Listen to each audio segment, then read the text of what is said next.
Hello mga friends, good evening. My menu po for tonight is Pansit Mickey. Ayan po. Ayan po. At ayan ang ating ingredients. Bawang, sibuyas, at meron tayo ditong olive oil at no-liquid seasoning. Ayan po ang ating gagamitin para masarap po siya. At mag-start na po tayo ng luto.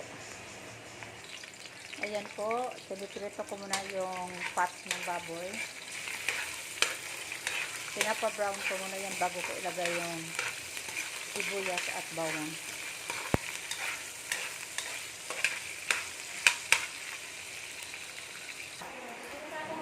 Ayan po, brown na po ang ating baboy. Ilalagay na natin yung sibuyas at bawang.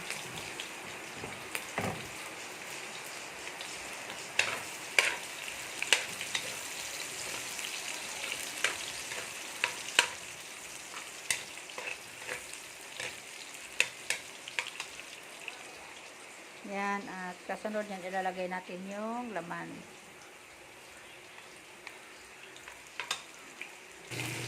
Yan po, ilagay na natin yung laman.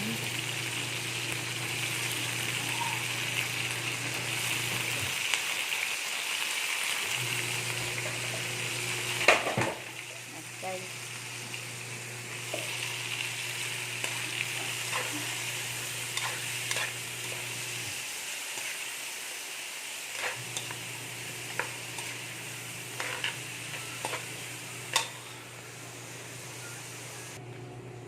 Ito na po.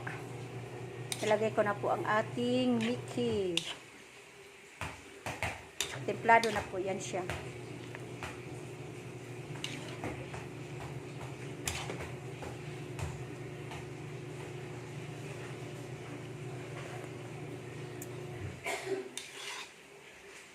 Ganang punta ko.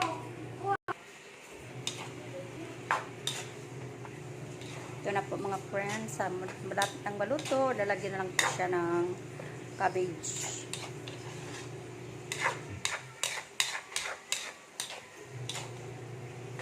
Yan po. Thanks for watching.